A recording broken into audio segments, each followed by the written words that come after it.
৬ বছর পেরিয়ে গেলেও রানা প্লাজা দুর্ঘটনার হত্যা মামলার কোনো সাক্ষ্য গ্রহণই করতে পারেনি রাষ্ট্রপক্ষ।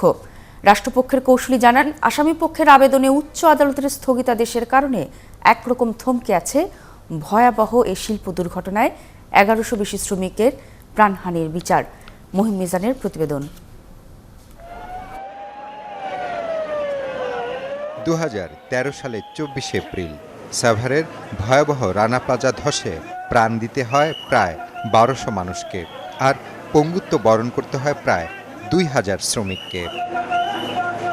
ধসের পরের দিন সাভার থানার এসআই ওয়ালি আশরাফ ১১৩৪ জন নিহত হওয়ার ঘটনায় ভবন মালিক সোহেল রানা সহ ২১ জনের বিরুদ্ধে একটি হত্যা মামলা করেন। ২০১৫ সালের ১ জুন ঢাকার মুখ্য বিচারিক হাকিমের আদালতে সংশ্লিষ্ট জিয়া শাখায় সিআইডি সহকারী পুলিশ সুপার বিজয় কৃষ্ণ কর সোহেল রানা সহ ৪১ জনের বিরুদ্ধে মামলার অভিযোগপত্র দাখিল করেন।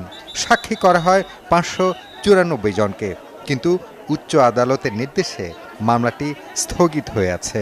উচ্চতর আদালতের স্টের জন্যই ডিলে হচ্ছে। স্টে করা হয়েছে আসামি পক্ষ থেকে করেছে, তারা বিভিন্ন টেকনিক্যালি ট্রাই করতেছে যারা এটা ডিলে হোক, কিন্তু ডিলে যতই হোক না কেন আমরা সঠিকভাবে আমরা চাবো এবং ন্যায় বিচার। প্রতি মাসেই সাক্ষ্য গ্রহণের তারিখ পড়ে, কিন্তু আদালত যৌক্তিক কারণে মামলাটি স্থগিত রেখেছে বলে দাবি আসামি পক্ষের আইনজীবীর। হত্যা মামলা হতে হলে যে জিনিসের প্রয়োজন হয়, একটা প্রিপারেশন লাগে, প্রি প্ল্যান লাগে, ট্রান্সপারেন্সি লাগে, অনেক কিছু লাগে। আগে থেকে পূর্ব নির্ধারিত করা যে আমি খুন করব, কিন্তু আমাদের এই মামলাটা কিন্তু এই কোনো কোথাও বলা নাই।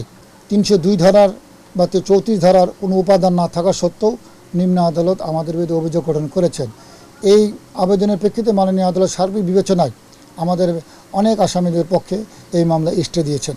আগামী ২৩ মে হত্যা মামলার সাক্ষ্য গ্রহণের তারিখ রয়েছে বলে জানান রাষ্ট্রপক্ষের আইনজীবী। মহিম মিজান, ৭১, ঢাকা।